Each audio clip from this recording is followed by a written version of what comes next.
No importa lo que te detenga, despierta tus sentidos con la fuerza del tigre y el poder de hierbas aromáticas legendarias. Tiger Balm actúa rápido para calmar, revitalizar y restaurar. Siéntete mejor y vuelve a disfrutar la vida con Tiger Balm. Ser podcast. Estás escuchando el Abierto de Hoy por Hoy. Cada día analizamos las noticias más relevantes de la actualidad, las claves políticas, económicas y sociales, con las voces de los protagonistas y los distintos puntos de vista de nuestros tertulianos.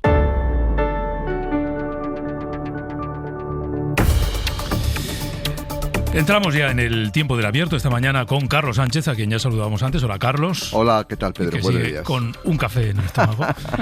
Pero oye, con muy buen aspecto, para tener solo un café. Ya me estaba contando que luego ya, digamos, compensa. Cristina Monge, buenos días. ¿Qué tal, Pedro? Muy buenos días. Nos días. contabas que también eres de un café hasta hora de comer. Yo también. Un cafecito, a mitad mañana otro y luego ya se come al mediodía. Nada, o sea, pero no... No, pero es que el cuerpo no me lo pide. No, y además no, me he dado cuenta que estoy más activa y mejor así que cuando antes desayunaba como se supone que se desayuna habitualmente, con la tostada y todas esas cosas. Con lo cual me he apuntado a esto de un par de cafés solos. Eso por la solo en mañana. los hoteles cuando vamos de vacaciones. Exacto, eso es. En el buffet. Yo confieso que soy, digamos, como una fiera de buffet en los hoteles. O sea, lo que en casa no hago, que no desayuno esa cantidad, pero vas al hotel, te lo ponen ahí, te lo ponen tan fácil que dices, pero ¿cómo lo voy a desaprovechar? En fin, bueno, y enseguida saludaremos a Esther Vera, que está en Barcelona. Pero ayer le pedíamos a Manu Carreño que nos trasladara su pálpito. Hoy lo vamos a celebrar. Manu, muy buenos días. Hola, Pedro, buenos días a todos. Bueno, buenos días, que para ti es muy de noche. Sí, aquí es la 1:30 ahora mismo, 1:30 de la madrugada, 1:31 en Dallas, 7 horas menos aquí, sí señor. Oye, vaya partidazo el de anoche. En eso, esta mañana voy a decir que en un país sin consensos, en eso hay consenso, que España lo bordó, que España anuló por completo a la que decían era, si no la más fuerte, una de las más fuertes selecciones del Mundial. Totalmente. Ayer España volvió a recordarnos a esos grandes partidos y además en un momento tan importante como una semifinal de un mundial y con un rival tan importante como Francia, ¿no? Es que anuló a la selección española, anuló a los que tanto temíamos, a los de Dembélé, Mbappé, Olise, Barcola. Fue un partido en el que hay que darle mucho mérito a los laterales, a Pedro Porro, que fue el MVP y que volvió a marcar, y también a Cucurella, que anuló primero a Dembélé y luego a Olise. Los centrales, qué partido de Laporte y de Cubarsí.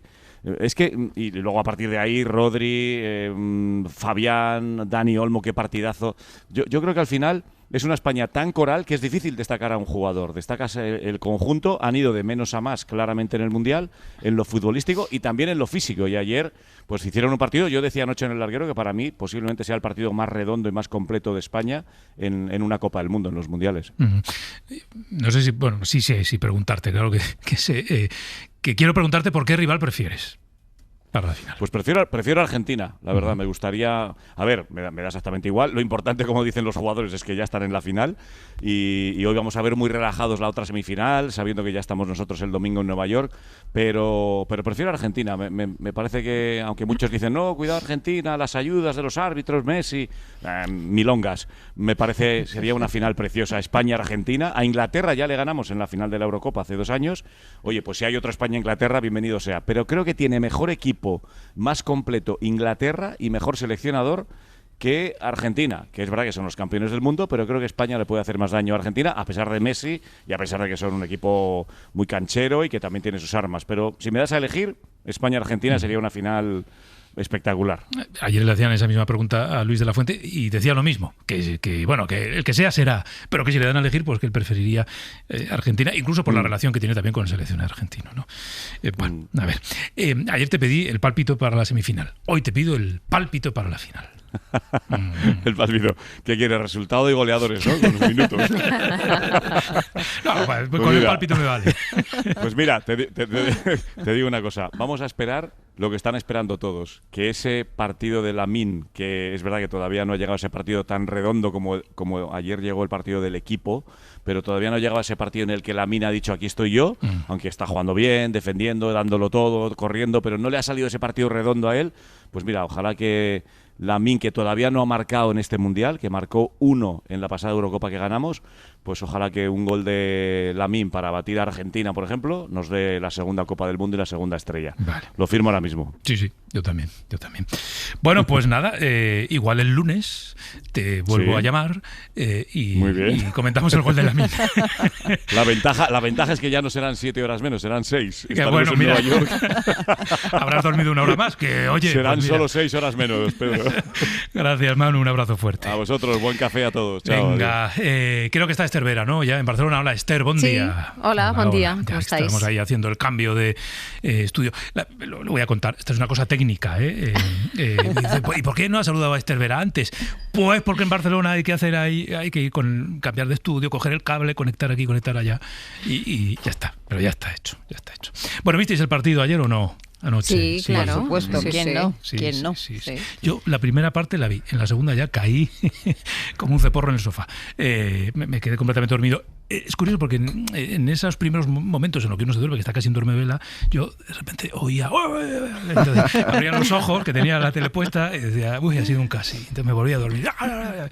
Pero bueno, y bien, ¿no? El partido bien. Sí, jugó muy bien España y decepcionó Francia, ¿no? Y yo creo que la clave la dio Luis de la Fuente al final del partido, cuando dice, nosotros somos un equipo y aquellos son individualidades. Sí. Una vez se demuestra que es más importante el equipo en todos los órdenes de la vida, en el fútbol, en las empresas, en los sindicatos y en todos los sitios, ¿no? Es muy importante jugar en equipo y España tiene un equipo muy bien estructurado, mientras Francia tiene un equipo muy poco trabajado. Si me da la sensación de que cada uno iba por su aire, por su cuenta y riesgo, y al final ocurrió lo que ocurrió. España ganó merecidamente. Totalmente, yo creo que un partido bonito, vibrante.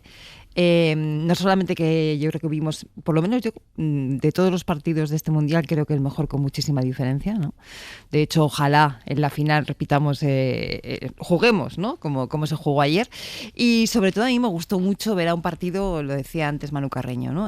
Muy coral. Un partido que jugaba ya muy engrasado, o sea, un equipo, perdón, que jugaba ya muy engrasado, que se ha ido viendo, ¿no? A lo largo del Mundial cómo se ha ido compenetrando, y eso, honestamente, me parece un disfrute, totalmente un disfrute. Tiene un guión, que es lo Exacto, que le falla tiene un guión, a Francia. eso es, sí.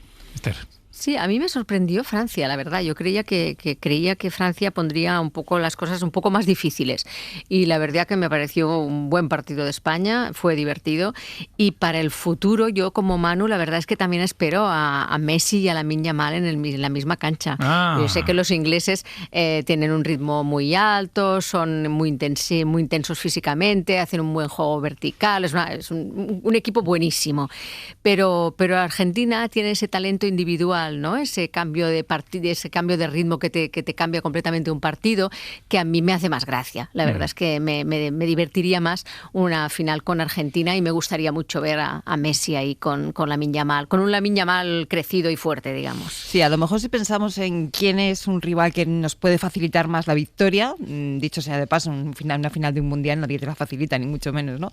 Pero quizá en ese sentido yo estoy con Carlos por la mañana, ¿no? Que decía, bueno, prefiero que nos toque Inglaterra, en el sentido de que podemos tener más probabilidades. Más opciones. Ahora bien, desde el punto de vista de espectáculo futbolístico, ahí sí que coincido con Esther y con Carreño, ¿no? Efectivamente, ver esa Argentina-España, si España juega como ayer y si Argentina juega como suele hacerlo, será un disfrute, desde luego. Hay una cosa un poco feucha del seleccionador francés, que ayer andaba quejándose del árbitro. Decía, es que bueno, es un clásico. el árbitro no está es un al clásico. nivel de una semifinal. El penalti Pues anuló el penalti 3-0. El penalti que comete Dinier es un penalti impropio de un jugador de primera división. Sí, de un jugador, de nervios. Es si un no penalti puede, de se da nervios. un cabezazo de mala manera y luego al final mete la pierna. Mete la pierna, Sí. sí. Vamos, yo creo que es una buena imagen, ¿no?, del desastre que fue Francia ayer. Claro. Y otra cosa que tiene que ver con la sensación que puede tener la gente a la que no le gusta el fútbol, o la gente a la que no le da relevancia al fútbol, que entre nuestros oyentes de esta hora de la mañana lo sabrá seguro, Por y posiblemente supuesto. no pocos, ¿no? Y que se esté preguntando, ¿pero por qué están todo el día hablando de fútbol? ¿Pero qué pasa? ¿Por qué les importa? Bueno, más allá del deporte, yo creo que hay una dimensión social en torno a una competición como esta, y en este caso la selección española, que justifica que nos paremos un tiempo a hablar de fútbol en un espacio más político, digamos, de análisis político, como es el abierto de hoy por hoy, ¿no? Y basta con echar un vistazo a las redes sociales y ver lo que se vivió ayer por la noche en la calle en muchas ciudades de este país, ¿no? Es decir, cómo miles de personas, decenas de miles de personas salieron a ver en comunidad, digamos, a compartir un partido y en el partido una esperanza, ¿no? Y después de la esperanza, la victoria. Cada 4 años, cuando las cosas van bien para la selección, se producen estos momentos de comunidad, que están muy bien. Yo decía esta mañana, son casi un paréntesis en este tiempo tan agrio, Cristina, que vivimos, ¿no? De repente, encontrar una espita con algo que en términos de confianza en el poder del grupo nos une a todos, está muy bien.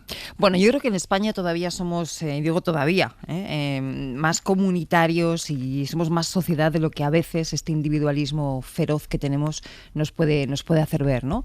Y que compartimos y que conservamos muchas cosas en común. Y efectivamente esto del fútbol está siendo una manifestación. Yo no tengo cifras, cuando acabe el Mundial me gustará comparar las cifras de audiencias en los programas televisivos, en la retransmisión de los partidos, de las tertulias, ¿no? O las cifras de seguimiento en las plazas y en las convocatorias que se hacen para ver los partidos. Me gustaría compararlas, digo, con la de otros años. De momento solo tengo sensaciones. Y la sensación es que esto se está viviendo de una forma especialmente intensa. Hablabas, Pedro, de la gente que sale a las plazas o a los escenarios públicos a verlo, pero hay que sumar a eso la gente que queda en casa, con amigos, ¿no? Las cuadrillas que se juntan para ver el fútbol. Yo estoy teniendo esa sensación, que igual es espejismo, todavía no he podido comparar cifras, pero estoy teniendo esa sensación como que está sirviendo en primer lugar para celebrar algo en común y en segundo lugar también quizá un poco para evadirnos de una realidad que es especialmente dura. Fíjate, Cristina, todos recordamos el 2010, voy a poner un poco de moviola, cuando ganamos el Campeonato del Mundo. El 2010 la economía española estaba hecho un desastre absoluto. Teníamos el 20% de desempleo, una inflación elevada, una situación verdaderamente dramática porque estábamos en una recesión, cerraban miles de empresas todos los días, la prima de riesgo famoso estaba de disparadas, y aquel lo celebramos como estamos celebrando el año 2026. Lo que tenemos un problema como país, que no somos capaces de prolongar nuestros éxitos. Es decir, porque al poco tiempo llegó el 15M, al poco tiempo llegó los ajustes, al poco tiempo, digamos, se rompió todo el consenso de nación. Y yo creo que tendríamos que aprender un poco de lo que nos pasó en el 2010. Vamos a ver si ganamos este Mundial, somos capaces de prolongar este clima de consenso que hubiera empezado, por ejemplo, bien si el expresidente del gobierno simplemente pide pide perdón. Es decir, que eso realmente pide disculpas. Simplemente yo creo que hay que prolongar estos momentos de euforia porque nos viene muy bien como país. Esther. Sí, yo creo que aparte de que es una obra cultural de primera magnitud, ¿no? El deporte de altura, siempre ha sido también una herramienta política, ¿no? O sea, nos tenemos que acordar de la diplomacia del ping-pong, de la diplomacia del béisbol, etcétera.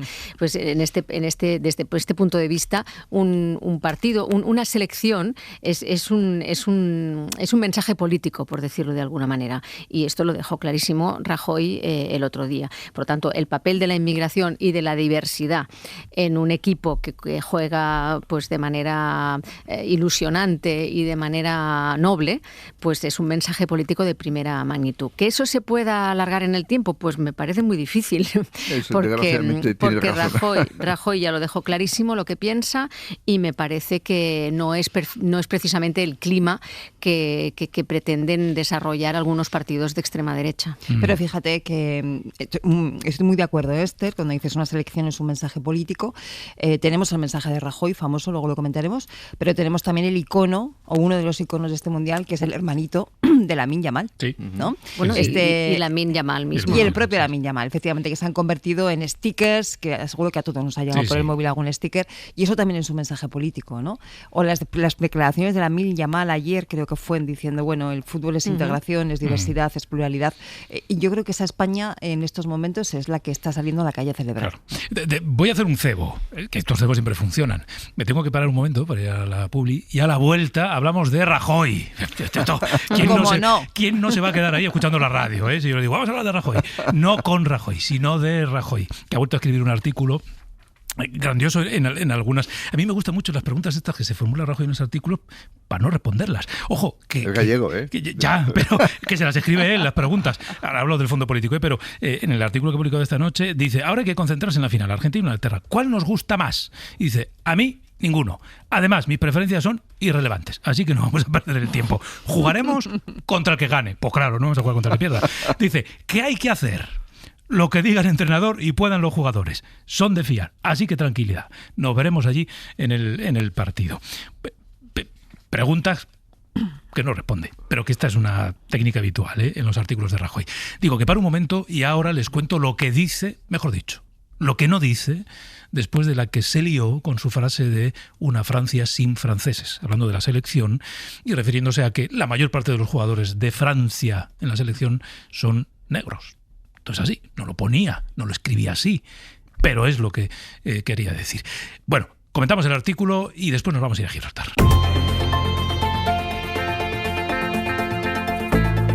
El Abierto. Ser Podcast. Con Cristina Monge, Carlos Sánchez y Esther Vera. Nada, vamos a dedicarle 3 minutos, nada más, a Mariano Rajoy, porque es verdad que una vez Francia ya está eliminada, hemos dado paso hacia la final, pues yo creo que el terreno de juego ya es otro, pero había expectación en lo que pudiera escribir Rajoy en el artículo de esta noche. Ayer José María Lasalle decía que no, le conozco bien y está esperando al artículo para explicarse, pedir perdón, disculparse. No. Nada. El artículo, más allá de lo futbolístico, termina con un párrafo que es la referencia que hace Rajoy al revuelo que se montó por sus comentarios que en el gobierno francés, en el español y en muchos ámbitos de análisis se consideraron como racistas. Dice, bueno, gracias a los que me encuentro por la calle, sobre todo de ayer y hoy, hay que tener buen humor para saludarme a mí y de manera especial gracias a las autoridades por la atención que me han prestado en este mundial. La pena es que tantos esfuerzos dedicados a glosar mis virtudes les hayan distraído de otras cuestiones. Son estas las que importan a los españoles, las que están en la mente de todos, las que preocupan a la gente y debían ocupar a esas autoridades. Nada de esto son minucias. Sin embargo, les interesa más chivarse a un ministro extranjero o hacer una reverencia a un primer ministro para provocar ruido, distraer la atención, alborotar y todo para que no se hable de lo que estamos viviendo. Ellos no piden perdón por nada. Eso, por lo visto, siempre les toca a otros. Ustedes ya saben cómo soy y lo que pienso. ¡Viva España! Hemos ganado una vez más. Bueno, pues ya está. Cristina, esto es todo lo que dice. El titular, el título del artículo, hay que tener buen humor. Tener buen humor, así se llama, sí. Que básicamente es la excusa, y digo excusa, que escuchamos dar a Borja Semper ayer o anteayer, hace unos días, cuando intentaba reaccionar en unas preguntas de unos periodistas en torno a la polémica del artículo, ¿no? Yo creo que con eso se dice todo. La verdad es que a mí me sorprende muchísimo todavía que el Partido Popular no haya sido capaz de marcar distancia de todo esto. Porque intentando quitarle importancia en esa especie de, bueno, pues eso, hay que tener buen humor, es una cuestión sarcástica que, por cierto, hay que recordar que el sarcasmo es una figura literaria que de alguna forma está buscando acusar. No es ironía fina ni cuestión por el estilo. Pero bueno, en ese caso lo que está haciendo es asumir y hacer suyas. Relativizar incluso, que me parece más grave todavía, la importancia de unas descalificaciones racistas como las que le leímos al señor Rajoy. Y me parece todavía mucho más grave lo que dice hoy, ¿no? Expresiones como chivarse a un ministro extranjero, hacer una reverencia a un primer ministro de otro país, acusando al gobierno español y en concreto al presidente Sánchez de hacer esto, ¿no? Y que eso sea una acusación me parece que demuestra muy a las claras cuál es la concepción de la política exterior y en concreto de las relaciones con Francia, pero también de la política exterior que tiene en estos momentos Rajoy y por ende, en la medida en que no se distancia de ello, el conjunto del Partido Popular. Esther y luego Carlos. Sí, a mí me llama mucho la atención esto de Rajoy, la verdad. Que diga que sus preferencias son irrelevantes, pues me parece contrario al interés de un artículo de opinión. Eso para empezar. Entonces, si uno cree que si sus opiniones son irrelevantes, no hace falta que escriba. El resto, me parece, lo de chivarse me parece de una puerilidad extraordinaria y por lo demás no me parece una polémica vacía.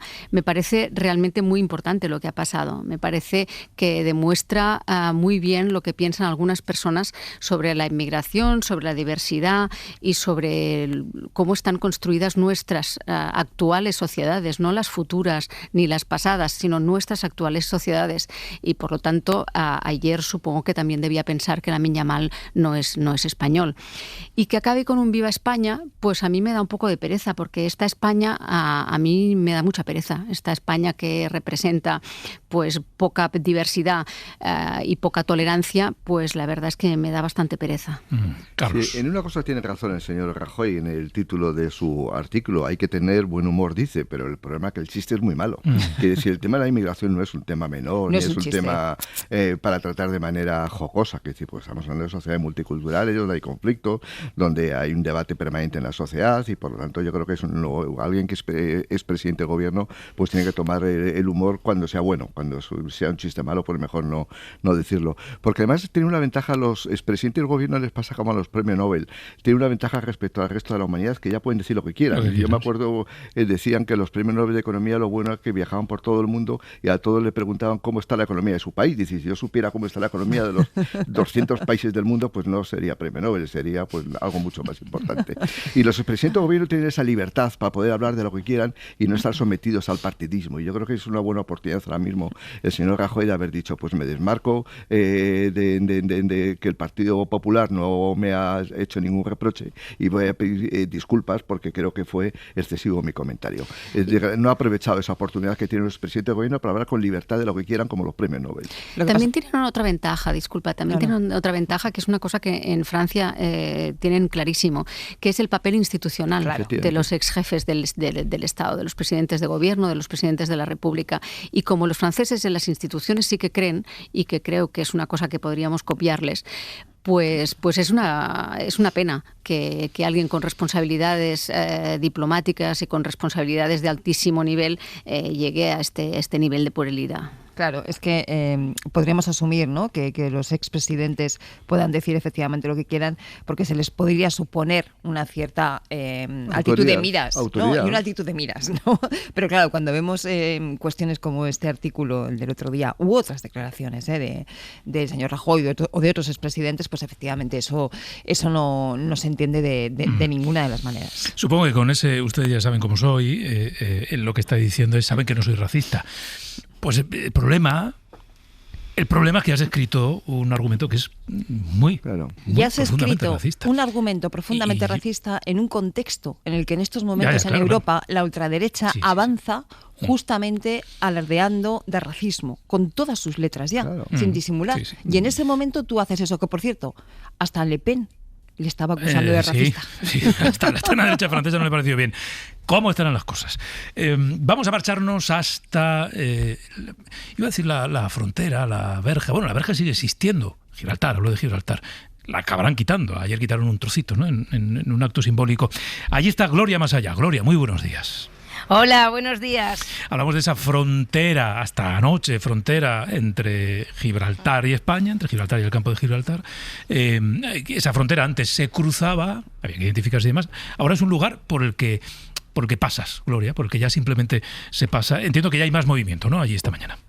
Mucho movimiento esta mañana. Esta pasada medianoche el campo de Gibraltar y el Peñón, Pedro, comenzaban a escribir una nueva página de su historia. Han desaparecido los controles documentales en el paso entre la línea y Gibraltar y por primera vez en décadas miles de personas cruzan a estas horas la antigua verja sin mostrar su DNI o pasaporte. Una madrugada cargada de emoción, con abrazos, aplausos y una imagen para el recuerdo, celebrando, festejando también el pase a la final de España. El encuentro y el abrazo de Juan Franco, el alcalde de la línea, y Fabián Picardo, ministro principal de Gibraltar, en el centro del paso fronterizo. Con ellos vais a hablar dentro de unos minutos. Sí. Así se viven estas primeras horas de una jornada que marca un antes y un después para la comarca. Cientos de trabajadores, ciudadanos, muchos de ellos ya saben que trabajan a diario en Gibraltar, circulan con total normalidad por un lugar que hasta ahora era considerado una frontera entre España y Gibraltar y que hoy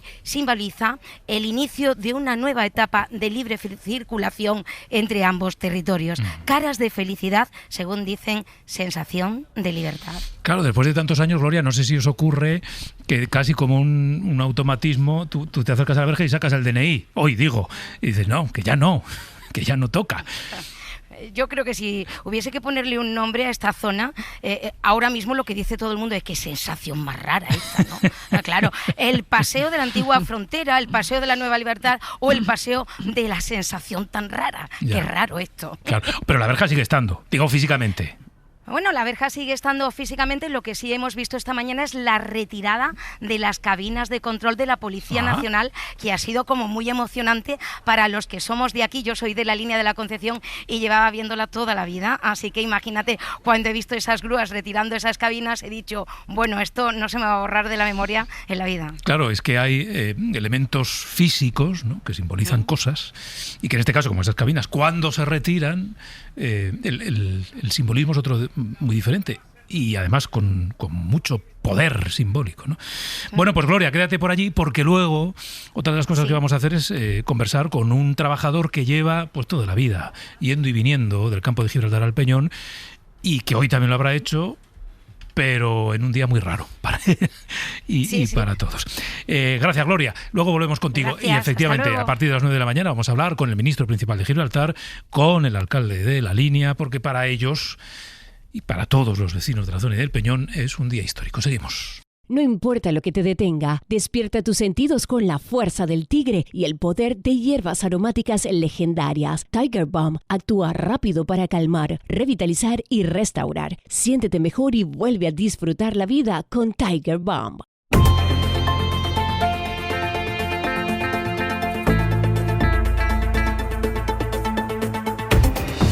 Hablemos de Gibraltar, que hoy es uno de esos días, está siendo uno de esos días históricos.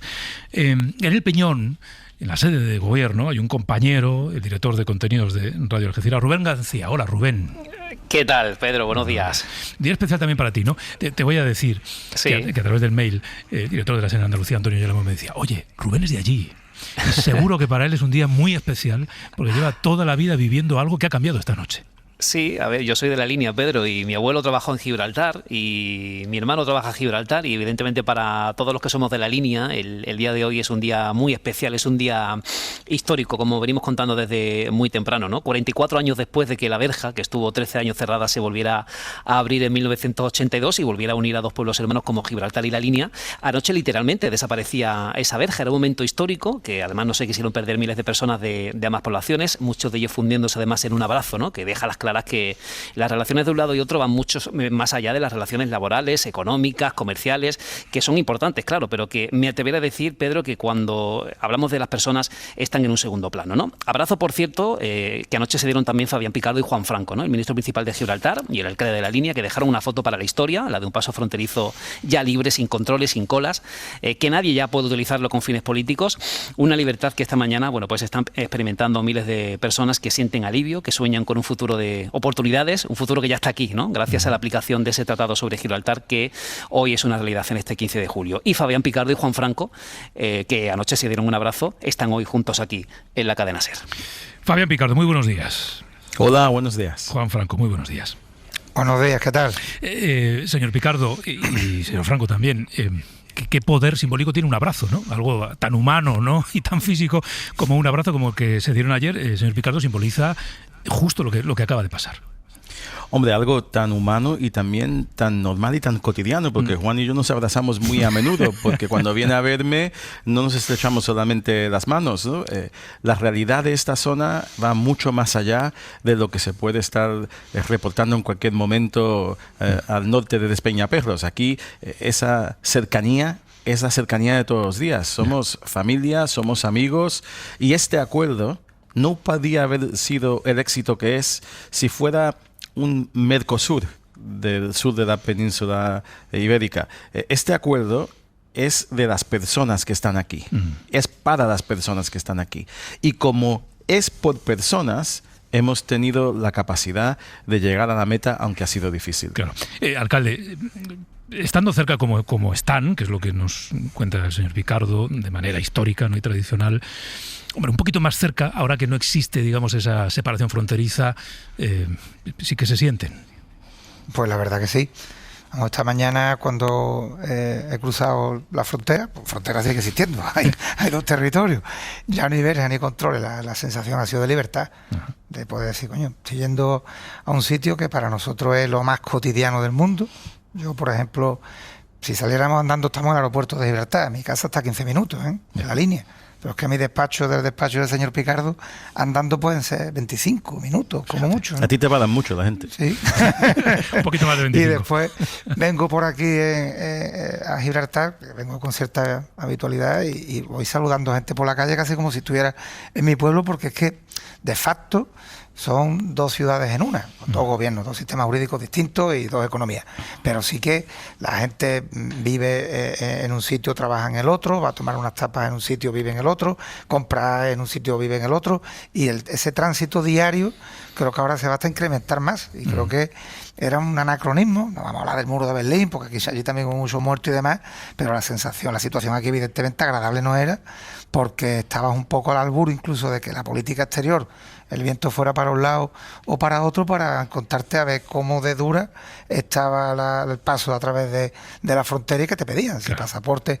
Me acuerdo hace un par de años, un día yo voy andando al trabajo, paso por la puerta de la comisaría y a las 7:15 de la mañana me encuentro con trabajadores que estaban para sacarse el pasaporte porque había un problema con la Policía Nacional y ya con la Policía de Gibraltar por consiguiente. Lo primero que hice fue hablar con Fabian, comentó que había exigencia de pasaporte por parte española, por reciprocidad, pues exactamente igual. Los trabajadores podían entrar, tenía que hablar con su delegación de gobierno, en fin, un follón montado. Al fin y al cabo, yo soy un alcalde y yo creo que tengo que estar preocupado porque las calles estén limpias, el servicio funcione, el autobús urbano y que la gente esté contenta en la feria, y te encuentras con problemas de política internacional que te acaban afectando al día a día.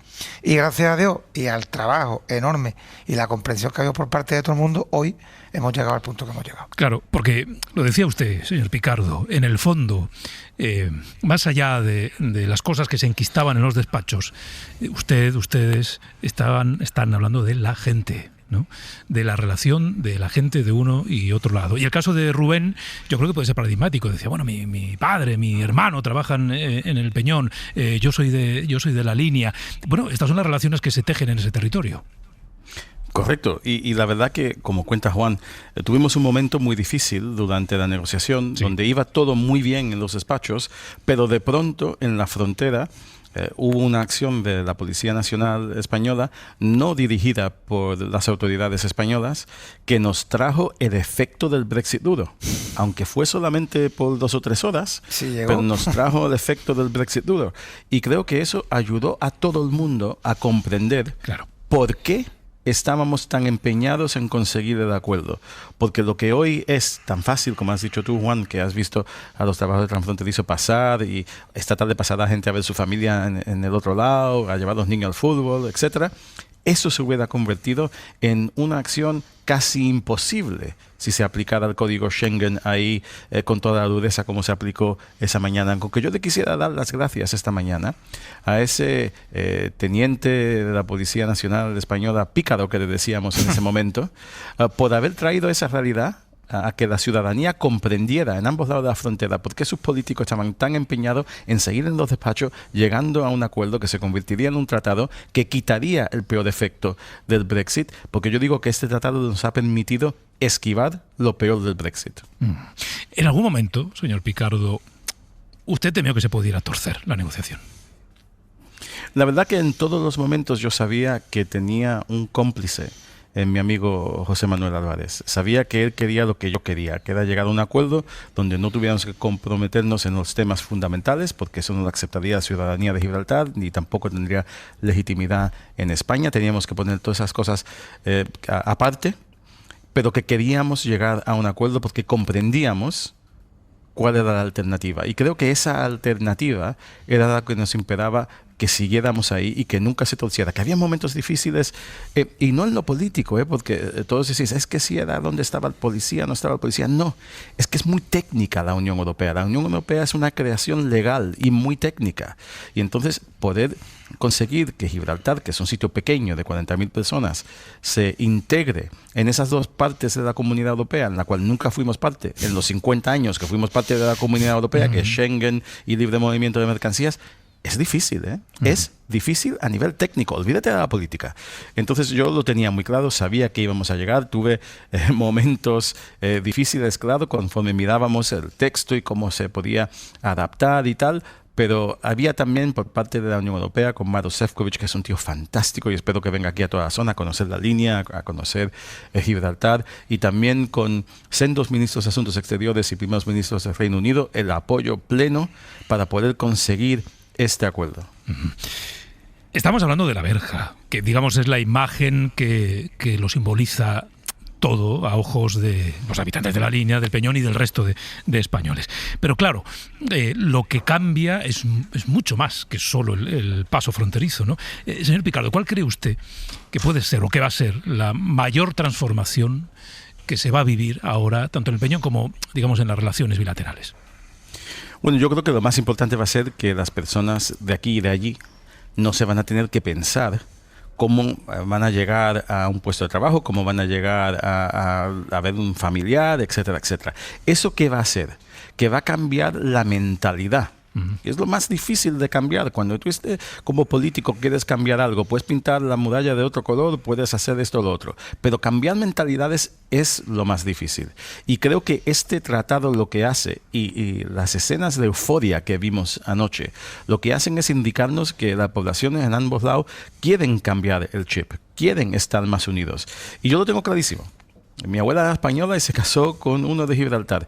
Y lo que era mi obligación era conseguir que chicos y chicas de ambos lados de la frontera pueden seguir enamorándose, casándose si quieren o no casándose si no quieren, teniendo hijos sin que la política le ponga entre medio una burocracia. Y eso es lo que yo creo que vamos a conseguir, hacer el cambio más grande. Y luego, después de eso, vienen las oportunidades económicas, etcétera, etcétera. Pero lo que más importa son las relaciones humanas y quitar a la política del medio de ahí. Claro, pero, alcalde, económicamente también va a tener su impacto, ¿no?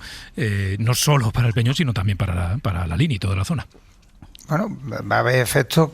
Ahora mismo lo único que podemos hacer es aventurarlo, porque hasta que no pasen unos meses no sabemos exactamente qué va a pasar. Pero vámonos a los dos primeros, vamos a llamar. Como ha comentado el ministro principal, por lo pronto hay 16.000 personas, que se dice pronto, que van a poder acceder a sus puestos de trabajo con total libertad y sin tener esa espada de Damocles de que en cualquier momento, por los motivos que fuera de política internacional, tuvieran dificultades. Esto, evidentemente, para una ciudad como La Línea, que tiene unas tasas de desempleo bastante elevadas, por desgracia, y un nivel de vida, un nivel de renta bastante bajo, es que era una cuestión de vida o muerte. Por otro lado, de esos 16.000, 11.000 viven en mi ciudad. Después, por otro lado, una empresa de La Línea, de media, 1/3 de su facturación es con clientes gibraltareños. ¿Qué significa esto? Que van a poder venir aquí a prestar servicios, o que los gibraltareños van a poder venir a La Línea a efectuar consumo. Me sé, comprarse unos zapatos, tomarse una cerveza o ir al supermercado. Aparte de hacer vida, que creo que, como ha comentado el ministro principal, las personas son la base, el sustento de todo esto. Y ahora, ¿qué externalidades se pueden dar? Que están ahí y estamos trabajando para minimizarlas. Pues, por ejemplo, la primera, la vivienda. La vivienda, sabemos que a nivel nacional se ha convertido en un problema.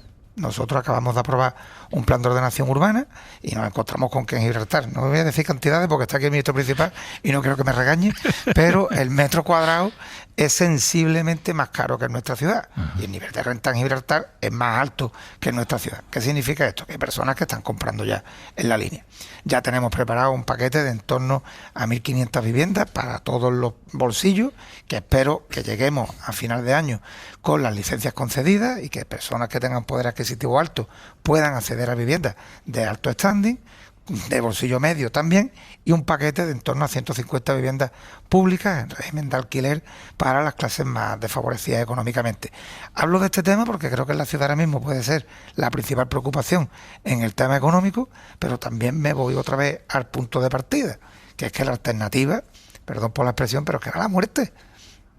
O sea, que ahora, bendito problema tener que estar gestionando estas cuestiones y muchas más que irán saliendo, pero que creo que hoy es para decir, vamos, el hecho es histórico, no se había dado nunca, a partir de ahora lo que nos toca es crecer, ya que, como digo, la alternativa para nosotros hubiera supuesto una reedición de 1969, donde muchísimas personas, por desgracia, habrían tenido que emigrar porque habían perdido su puesto de trabajo. Y a ver qué hacen aquí. Claro, señor Picardo, hay otros cambios que se producen con la entrada en vigor de este acuerdo. Por ejemplo, el aeropuerto, ¿no? Pasa a ser compartido, ¿no? Es uno de los cambios. Los controles fronterizos, que los va a seguir habiendo con agentes del Frontex, van a ser en el puerto y en el aeropuerto. Si no me equivoco, ¿cómo cree que va a ser la gestión de este cambio, que no es menor también, porque abre un aeropuerto internacional a toda la zona de la línea de la Concepción? Bueno, la letra pequeña no dice eso de que el aeropuerto va a ser compartido, solamente que vamos a gestionar la licitación de quién va a operar el aeropuerto a través de una compañía que vamos a establecer conjuntamente en Irlanda, pero el aeropuerto siempre ha estado abierto a vuelos al resto de Europa. España lo que va a hacer es levantar el veto que ha mantenido desde 1986 a que vengan vuelos de otros aeropuertos europeos, que me parece bien y me parece que ya era hora. Hubo un periodo de tiempo durante los acuerdos de Córdoba donde sí podían venir vuelos desde España solamente, no desde el resto de la Unión. Ya van a poder venir desde todas las partes de la Unión. Yo creo que eso va a ser importante para toda la zona, va a ser un motor económico más, solamente uno más, pero importante. Y los controles se van a hacer aquí en el aeropuerto, porque en el puerto no se van a hacer, porque hemos quitado la licencia del ferry para que no entre de países terceros por el puerto, y así podemos hacer todo aquí en el aeropuerto, donde están ya preparadas las dependencias de la Guardia Civil y la Policía Nacional y de la Policía de Gibraltar y de la Guardia Costera de Gibraltar, para que se puedan hacer de la manera que se han pactado, en las zonas que se han pactado, de una manera muy controlada y muy positiva. Yo creo que eso es importante, claro, pero tenemos que tener en mente lo que estamos haciendo, que es con ingenuidad y con el amparo de la Unión Europea, quitando los controles que no existían antes, porque tenemos que remontarnos al 1936, cuando mi padre era joven y me contaba que paz descanse, que me contaba que cuando él venía de Puente Mallorca, donde había una casa de la familia, a Gibraltar, no había control de pasaportes. Sabían dónde entraban y dónde salían, pero no había control de pasaportes. Eso lo trae el maldito dictador. Y cada paso que damos hoy en libertad, sin tener que enseñar pasaportes, es un paso sobre el maldito dictador, para que se dé cuenta todos los días que siga muerto de que las personas le han ganado por fin la partida a la maldita dictadura. Muy potente esta imagen, señor Picardo. Digamos que estamos acabando con uno de los últimos restos de Franco y su dictadura.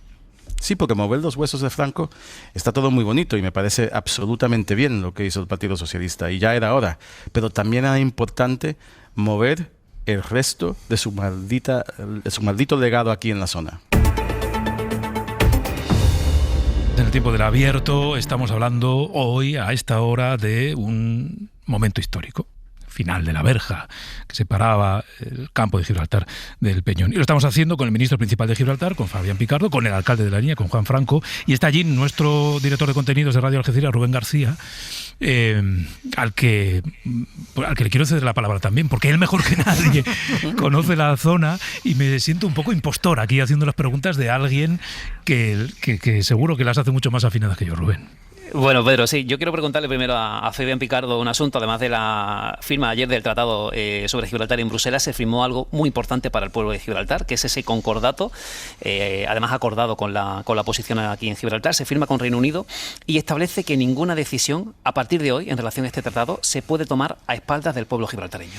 Correcto, y es muy importante que hagamos eso por dos razones. Aquí hay que protegernos de un gobierno de Reino Unido que quiera tomar una posición mucho más anti-europea. Eso es una realidad que se puede manifestar en el Reino Unido después de las siguientes elecciones. Yo creo que no, yo creo que no imperará el partido de Reform, pero es posible. Y que comprendan que este tratado es nuestro, no es un tratado de Reino Unido que el Reino Unido pueda deshacer, porque eso no tiene efecto sobre la economía del Reino Unido. No es que el Reino Unido ha permitido entrar a Schengen en el Reino Unido, es para Gibraltar. Entonces, que solamente se pueda apretar el botón de parar el tratado si lo pide el pueblo de Gibraltar. Y también, claro, en la política hoy por hoy hemos aprendido que tenemos que protegernos de nuestros propios gobiernos. Entonces, un gobierno de Gibraltar no podrá tomar la decisión únicamente, y es lo que hemos pedido nosotros, mi gobierno ha pedido esto, que no sea un futuro gobierno que decida parar el tratado. El tratado ha sido apoyado por toda la Cámara, por el partido de la oposición y por el partido de gobierno. Y entonces, en un futuro, si hubiera que parar este tratado, habría que hacer una u otra cosa. Un referéndum del pueblo de Gibraltar o 3/4 de la Cámara. Es decir, no solamente el partido de gobierno, 3/4 de la Cámara. Aquí la Cámara siempre está dividida con un máximo de mayoría de 2 para el partido de gobierno. Con que para llegar a 3/4 de la Cámara tienes que tener, en toda la vida normal que hemos conocido políticamente desde que tenemos Constitución, los 2 partidos principales al favor de hacer algo. Si toda la Cámara de Gibraltar, o 3/4, que es lo mismo que toda la Cámara, o el pueblo de Gibraltar quisiera parar este tratado, entonces democráticamente hay que parar el tratado.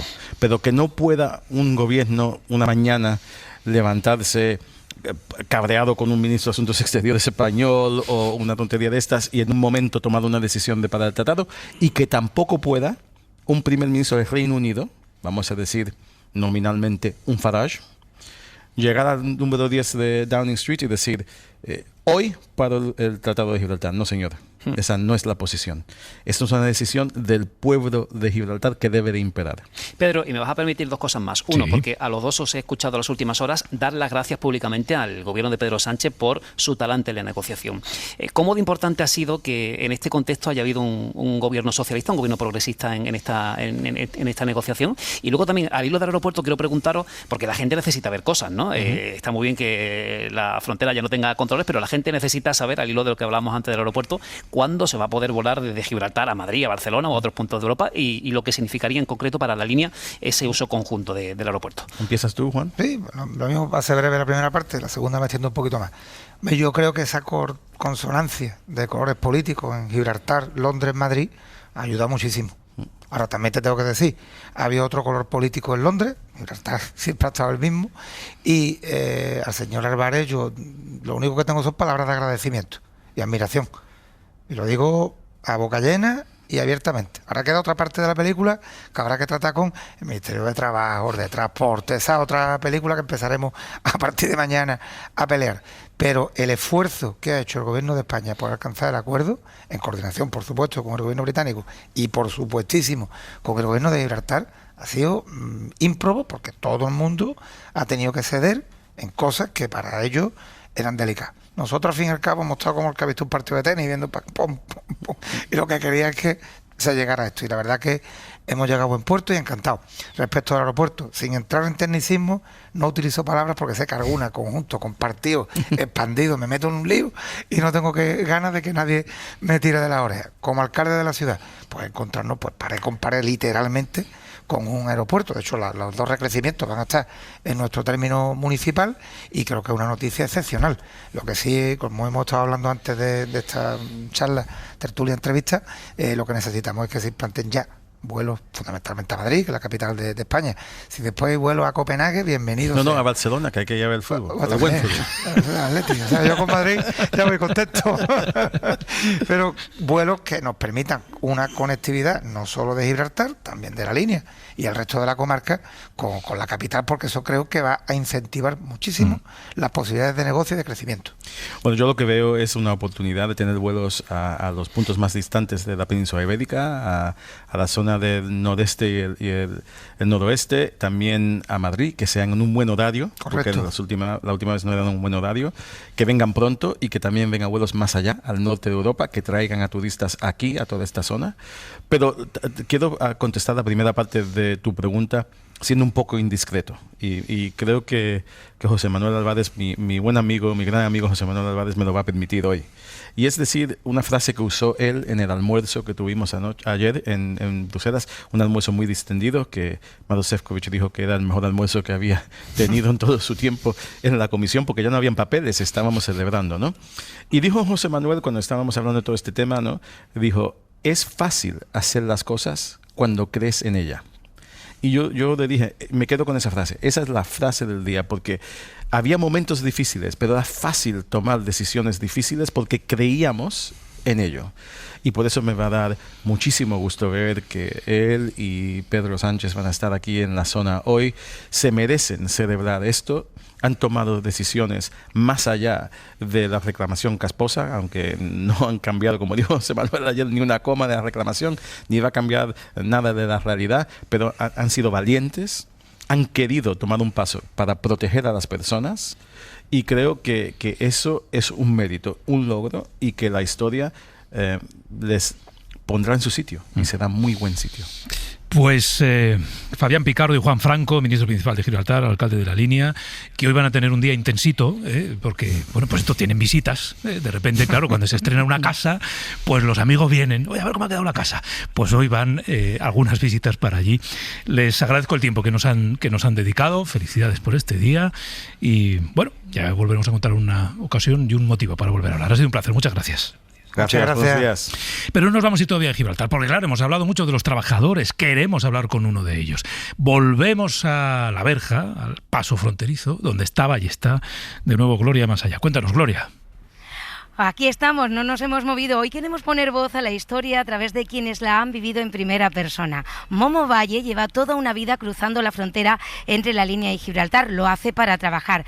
Vivió con la frontera cerrada, fue testigo de la reapertura de la verja para peatones en el 82 y después, 2 años más tarde, de la recuperación del tráfico rodado de mercancías el 15 de julio del 84. Y hoy, 44 años después de aquella apertura, también ha vivido otro momento histórico, la desaparición de los controles documentales en la frontera, la desaparición de la verja. Momo, buenas tardes. Buenas tardes, Gloria. Bueno, buenos días todavía, es que como llevamos tantas horas aquí, yo ya para mí es buenos días, y es que estamos, claro, para mí es tarde, me levanto a las 5 de la mañana, pero bueno.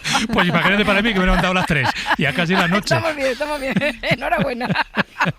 Bueno, Momo, vamos a ver, ¿qué has sentido esta mañana al cruzar la frontera sin necesidad de enseñar la documentación? Pues lo he comentado con algún otro compañero, incluso algún otro medio, y es una sensación extraña pero gratificante, porque hace lo que hace todos los días, porque realmente enseñar el DNI tampoco era ningún esfuerzo arduo, pero era pasar sin que nadie te pregunte, como si fuera por la avenida de La Línea prolongándose Gibraltar.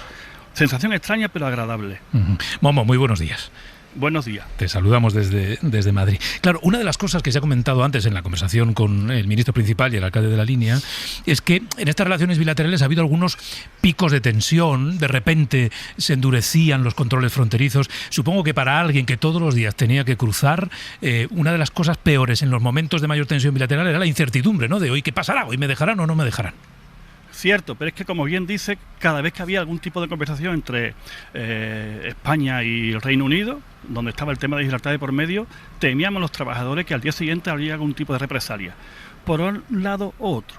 Pero siempre había unas consecuencias que seguíamos la política internacional, que quizá en otro pueblo de España no se sigue, pero aquí era, pues, la verdad que con incertidumbre, porque no sabíamos qué iba a pasar al día siguiente. Le cuento un detalle solamente. Cuando ocurrió la votación del Brexit, allá por junio del 2016, creo recordar, la libra estaba a 1,42, nosotros cobramos en libra, y al día siguiente estaba en 1,16, perdimos casi 20 puntos de nuestro sueldo. Eso a un habitante de Zamora no le interesa cómo esté la libra, a nosotros es una preocupación diaria. Por eso es tan importante que todo lo que ocurra en Bruselas con respecto a Gibraltar, La Línea debería haber estado presente, porque somos los que hemos sufrido las consecuencias.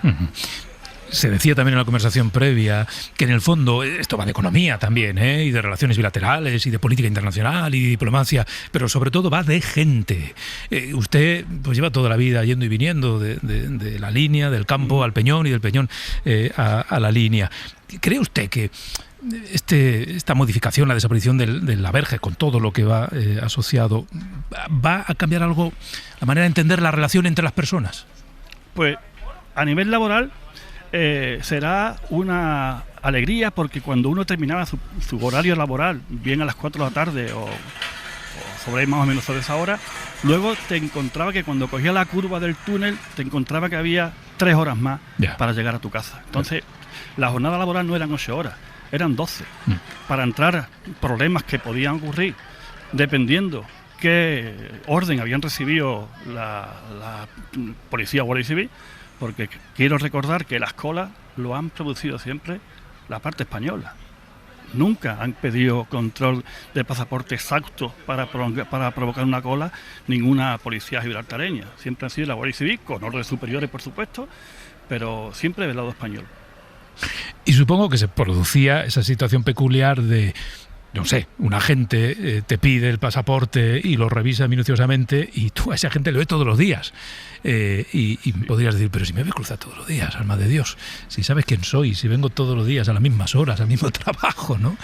Pero el tema era provocar una cola, provocar una sensación de incertidumbre y provocar que la cuerda debería de estar siempre tensada. Me imagino que será, a niveles políticos, pues será una habilidad para poder negociar con cierta habilidad. No lo mismo negociar una política de exteriores teniendo una flexibilidad que teniendo una tensión en la cuerda. Uh-huh.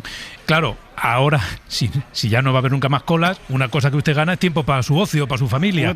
Por Dios, claro que sí, por la mañana, esta misma mañana entramos, pues como Pedro por su casa, en este caso es Momo por su casa, porque con Ciberra Gibraltar, lo de Momo es mi apodo, pero es como me conoce todo el mundo. Sí. Entraste a Gibraltar y a las salidas exactamente igual. Hoy será el primer día que volvamos del trabajo con esa sensación de que, bueno, son las 4, salgo a las 4, a las 4:30 estoy tomando una cerveza en el centro de la línea.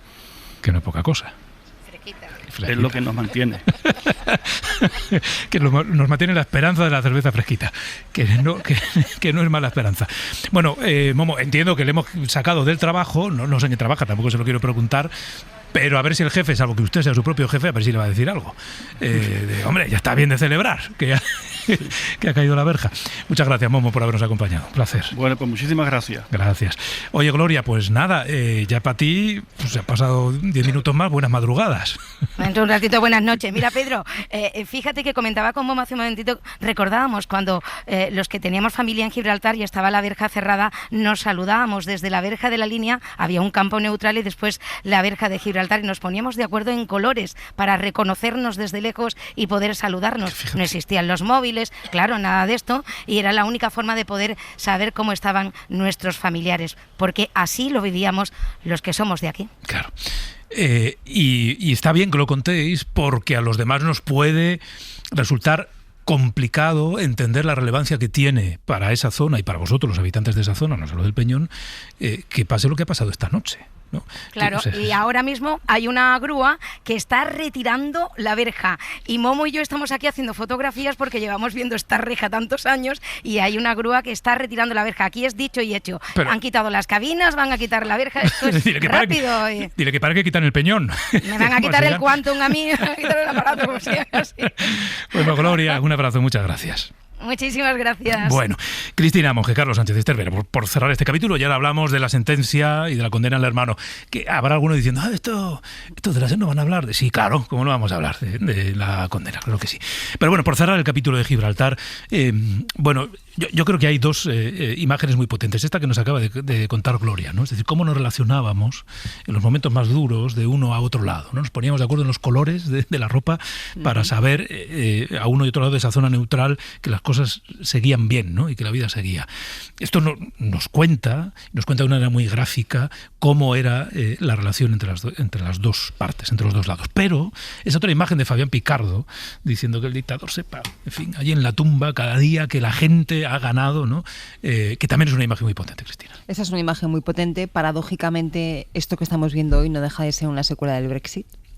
5 años de negociaciones para acabar con esa retirada de la verja, que políticamente es un antes y un después, como bien decías, y que socialmente en la zona yo creo que era una demanda a gritos ya, ¿no? Es decir, normalicemos esta situación y podamos establecer relaciones normales en materia social, en economía, en relaciones entre nosotros, en estas idas y vueltas continuas, ¿no? Por lo tanto, yo creo que dos niveles, el político, el de efectivamente secuelas todavía del maldito dictador que decía Picardo, el Brexit por medio y 5 años de negociaciones que, por cierto, en algunos casos en algún momento se llegó a dudar de que pudieran llegar a buen puerto, ¿no? O sea, que han tenido sus más y sus menos, pero finalmente hoy lo que estamos viendo efectivamente es una imagen histórica y una sociedad que restaña una herida, ¿no? Es una herida que finalmente yo creo que, o una cicatriz que finalmente parece que ya se cierra. Esther, luego Carlos. Sí, yo creo que es una buena noticia. Se traslada a la frontera frontera al puerto y al aeropuerto, y en los básicos diplomáticos, pues España no renuncia a reclamar la soberanía y el Reino Unido no renuncia a la soberanía sobre Gibraltar. Es decir, que para los estados todo continúa igual y se entra en esa cosa muy civilizada de la diplomacia, que es el agree to disagree, ¿no? Estamos de acuerdo en que no estamos de acuerdo y no pasa nada, y construimos una realidad que sea mejor para los ciudadanos. Y eso es lo que creo que se ha hecho. De hecho, estoy de acuerdo en que esto es el final prácticamente el final de la negociación del Brexit, con la homogeneización además de la situación fiscal entre los dos territorios, y la verdad es que parece una muy buena idea para las personas que tenían que pasar por una verja que era una frontera bastante absurda. La única incógnita ahora que va a pasar con los monos de Gibraltar, si van a poder salir hacia la comarca. Se van a tomar la cerveza fresquita también. A la línea, van a ir a la línea a tomarse la cervecita. Al campo de Gibraltar, que es muy grande y es un sitio estupendo. No, a mí me parece muy importante, más allá del tema sociolaboral, que evidentemente son 16.000 trabajadores que entran diariamente de un sitio a otro, 11.000 son de la línea, como ha dicho el alcalde. Yo creo que es muy relevante porque políticamente se deja utilizar a Gibraltar como un arma arrojadiza. Dice que eso en la historia de España lo hemos vivido. Bueno, yo era muy pequeño cuando se levantó la verja. Franco hizo un partido de fútbol allí que ganamos 6-0 a Finlandia y creó un estadio de fútbol en la línea de la Concepción, estadio municipal, precisamente para decir que, y luego lo utilizó políticamente. Y yo creo que desgraciadamente el nacionalismo español ha utilizado muchas veces Gibraltar. España, como bien decía ahora Esther Vera, no renuncia a la soberanía de Gibraltar, y es razonable que no lo haga, pero desde luego la utilización política de Gibraltar deja de estar en la agenda. He hecho en falta en estos actos de estos días más participación del Partido Popular. Creo que el Partido Popular, el partido de la oposición, debería comprometerse con Gibraltar y tenía que estar allí porque es un adelanto en términos políticos y en términos sociolaborales. A mí me gustaría... Digo, espérate, que llevan una mala racha. A ver si se ponen a hablar de Gibraltar y también mete la pata. Pero que no digan nada es preocupante. Sí, es preocupante. Pero a mí me gustaría resaltar esto que decía Esther, porque es muy importante, ¿no? En términos diplomáticos es bastante habitual acordar el desacuerdo, ¿no? Acordamos en lo que estamos en desacuerdo y cada uno sigue reivindicando su posición sin que eso sea un menoscabo de que se pueda avanzar en lo que sí que estamos de acuerdo. Eso que en el ámbito diplomático es bastante habitual, en la política interna también podría serlo. Y de hecho en muchos casos lo es, no siempre, ¿no? Pero creo que es importante subrayar que muchas veces las cosas pueden seguir funcionando así. Y por cierto, las crónicas de hoy son muy divertidas porque cuentan que anoche se juntó la celebración del partido con la celebración de la verja, ¿no? Por tanto, aquello fue una fiesta continua. Que ya era el fiestón. O sea, si había ayer un fiestón en este país, era en la frontera, en la verja, entre el campo de Gibraltar y el Peñón. Pedro Jiménez. Pedro, muy buenos días. ¿Qué tal? Buenos días. Bueno, vamos a hablar de la sentencia de la Audiencia Provincial de Badajoz. Condena a David Sánchez, a otras 9 personas, también al expresidente de la Diputación, ex líder del PSOE en esa comunidad, en ese caso, a Miguel Ángel Gallardo, 18 años, a David Sánchez, 9 años, por un delito de prevaricación. Bueno, el tribunal cree que los condenados maniobraron para lograr ese nombramiento, ese puesto que luego ocupó David Sánchez. Lo llamativo, Pedro, lo llamativo es que en la propia sentencia el tribunal reconoce que se basa en indicios. Sí, claro que sí, Pedro. La audiencia de Badajoz condena por unanimidad a 9 años de inhabilitación al hermano del presidente del gobierno, a Luis Carrero, ex asesor de Moncloa, y a otros 8 funcionarios. La inhabilitación al que fuera jefe de los socialistas extremeños, Miguel Ángel Gallardo, se eleva hasta los 18. Dice la sentencia que torcieron groseramente el derecho para crear puestos a medida a David Sánchez y a Carrero en la Diputación de Badajoz. La Sala reconoce que condena por indicios, que no hay prueba directa, pero esto es porque se trata de una actividad criminal de despacho, la llama, una institución pequeña y presidencialista, y califica de nepotismo o de enchufismo los hechos investigados que buscaban el acceso de familiares y amigos a cargos públicos. Una práctica, añaden, que fomenta la corrupción, daña la salud democrática y vulnera los principios de igualdad, mérito y capacidad. Estamos, subrayan los magistrados, ante un plan delictivo diseñado por las altas esferas de la Diputación, en el que participaron todos los acusados para favorecer al hermano del presidente y crear una plaza de empleo público innecesaria y vacía de contenido, con condiciones de alta dirección, primando su interés particular frente al interés general. Bueno, los jueces llegan a las conclusiones a las que llegan manejando 2 elementos fundamentales, ¿no? Las pruebas, en este caso los indicios, y los testimonios. los testimonios que aportan los testigos que van pasando por el juicio. En este caso, Pedro, es significativo también, y conviene decirlo, que los jueces se basan fundamentalmente en el informe de la Guardia Civil, de la AUCO. ¿Por qué? Porque, déjame que dé el dato, hasta una treintena de testigos, con sus respectivos testimonios, negaron que se hubiesen producido irregularidades. La sentencia lo resume con esta frase, abro comillas, es crucial la prueba indiciaria, porque no tienen prueba directa. Es lo que decíamos antes, esto pasa en el seno de una organización pequeña, jerarquizada, presidencialista, todo se ha hecho de puertas para adentro. Entre los indicios hay uno que sobresale, ese informe de la UCO, sobre los correos intervenidos en la Diputación con la creación de la plaza, y que el jefe de la Guardia Civil, de este departamento de la Guardia Civil, Antonio Balas, explicó en el juicio de forma, dice la sala, sumamente ilustrativa. El documento señala que el puesto de coordinador de conservatorios que ocupó David Sánchez primero no era necesario y suponía un gasto, pero luego, según esos correos electrónicos, terminó creándose con una rapidez inusitada. Y no desde el área de cultura, que hubiera sido lo lógico según los agentes, sino desde recursos humanos, que es un área transversal, con lo que concluyen la decisión política de crear la plaza partió de un nivel superior, siendo la presidencia de la Diputación, Miguel Ángel Gallardo, el origen de la idea. Frente a la UCO pierden peso esos otros testimonios que mencionabas tú, Pedro, las declaraciones de decenas de testigos que rechazaron en el juicio cualquier irregularidad. Hay algo más. Quedan absueltos del delito troncal, digamos, en torno al que se estructuraba este caso y la lectura política del caso, ¿no? Que era el tráfico de influencias. El tribunal cree que no se ha podido probar que se ejerciera presión para la creación de esa plaza, pero deja algunas hipótesis en el aire. Sí, la audiencia de Badajoz descarta ese delito de tráfico de influencias, era el más grave, que atribuían las acusaciones populares de ultraderecha que pedían hasta 6 años de cárcel para el hermano de Sánchez. El fiscal ya sabemos que nunca vio delito. El tribunal le reprocha a estas acusaciones populares que no han sido capaces de describir los hechos de prevalimiento o de presión ejercida sobre los responsables de la creación, de la adjudicación y de la modificación de las plazas.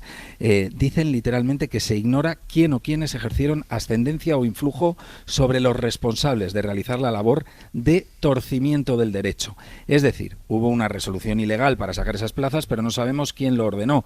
La sentencia lo salva diciendo que puede ser que se hiciera motu propio para congraciarse con Pedro Sánchez, que no lo olvidemos, 2017, en esas fechas, había caído en desgracia y había sido expulsado de Ferraz. Gracias, Pedro. Hasta luego. A vosotros. Bueno, tengo el tiempo justo para una ronda de análisis. Carlos, por continuar el que hacías esta mañana en la llamada de las 8 menos 10, esta sentencia larguísima, 377 páginas, creo que son. En tu opinión estaba, y no son la tuya, pues injustificadamente larga para... Una sentencia de 377 folios o páginas realmente no es contundente, simplemente hay una deriva para justificar algo que no sabemos qué bien, no sabemos.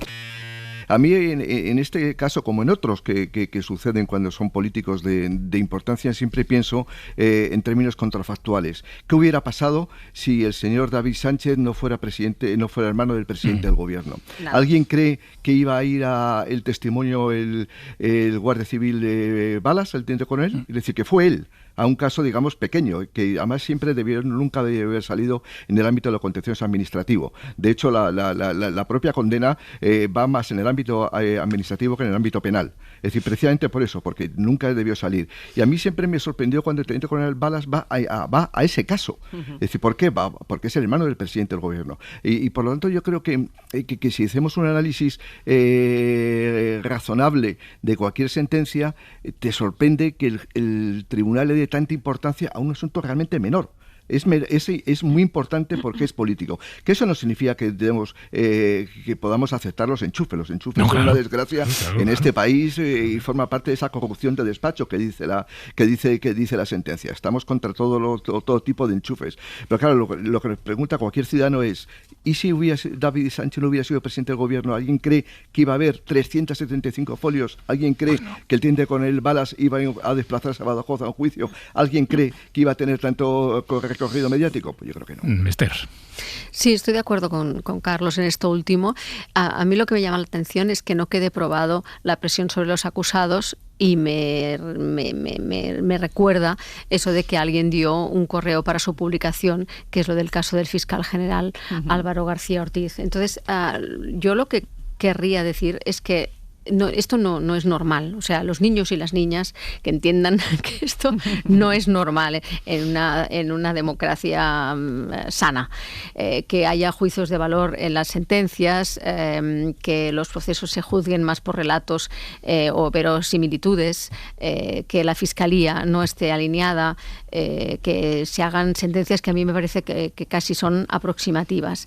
Me parece que esto no es razonable en un sistema democrático sano. Ahora, dicho esto, que la normalidad no nos haga ver que esto es que las cosas sean habituales, no nos haga deducir que esto es normal. Es decir, un caso de enchufismo como este, que debe ser bastante habitual en la administración española, catalana, de cualquier comunidad autónoma, pues es absolutamente censurable. Sí. ¿Que esto hubiera llegado a donde ha llegado? Probablemente no, si este señor no fuera el hermano del presidente del gobierno, que en aquel momento no era presidente del gobierno, ni tan siquiera secretario general del PSOE.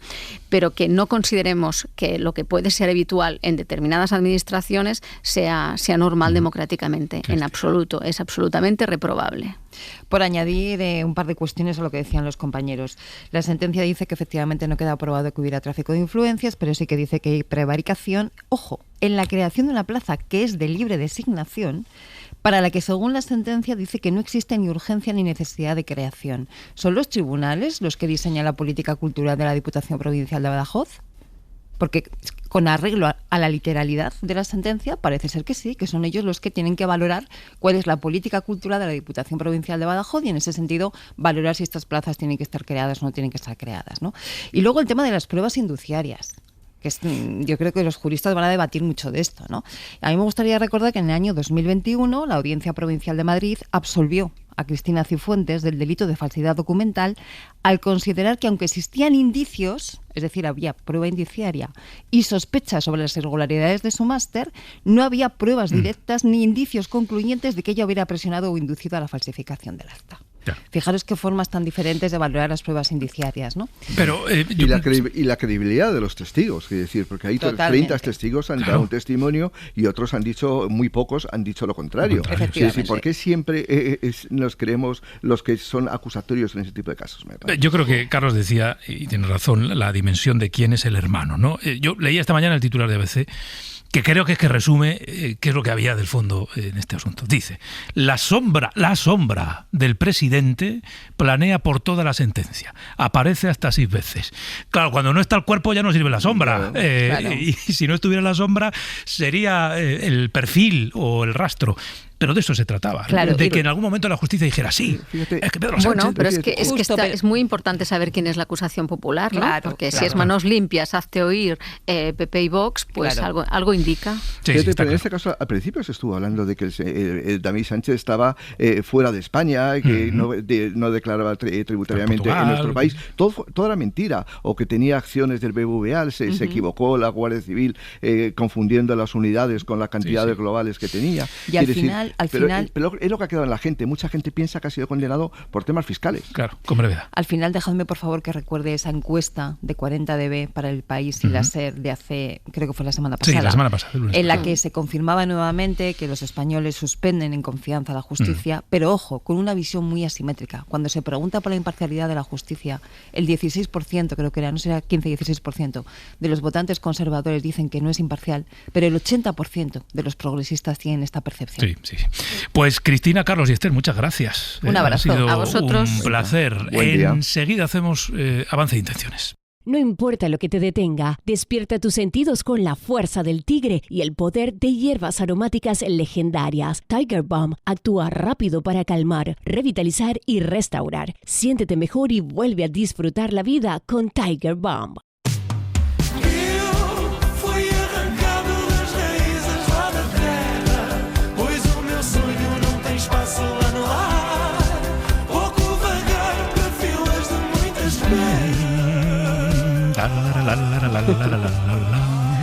Bueno, pues venga, contadme, ¿qué hay? Hola, Teresa. Hola, muy buenos días. Hola, buenos días. Pues nada, empezaremos la mesa de verano con este mercadillo de temas hay alguna cosa obvia, unas ofertas buenísimas que vas a comprar, porque vamos, hay algún tema... Hay un 2x1 que vamos. Exacto. Bien. Como para no. Vale. Luego, Nuño Domínguez, nuestro colaborador científico, te va a presentar a una de las científicas más fascinantes de España, María Martínón Torres, Bien. que es la directora del Centro Nacional de Investigación sobre Evolución Humana. Ganas. ¿Verdad? Sí. Y repasaremos, como siempre, con él la noticia científica de la semana a su juicio. Y luego a las 11, Marta Jiménez Serrano te hablará de pecados textuales. ¿Qué pecado tocaba hoy? Tocan la pereza. Te aseguro que no vas a bostezar ni una sola vez. No me da ninguna pereza hablar de la pereza. Con Marta seguro que no. Y espero que no te dé pereza tampoco llegar a las 11:30 con Laura Márquez. No, en absoluto. Que ella decide que nos tenemos que dividir España en dos, y esta vez es con el tema de llamadas o mensajes de texto.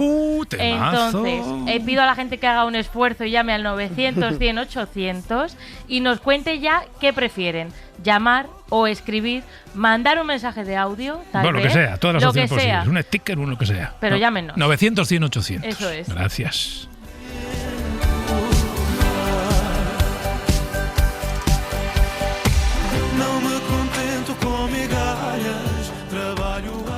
Hoy por hoy, sus mejores momentos siempre en la aplicación de la SER. No importa lo que te detenga, despierta tus sentidos con la fuerza del tigre y el poder de hierbas aromáticas legendarias. Tiger Balm actúa rápido para calmar, revitalizar y restaurar. Siéntete mejor y vuelve a disfrutar la vida con Tiger Balm.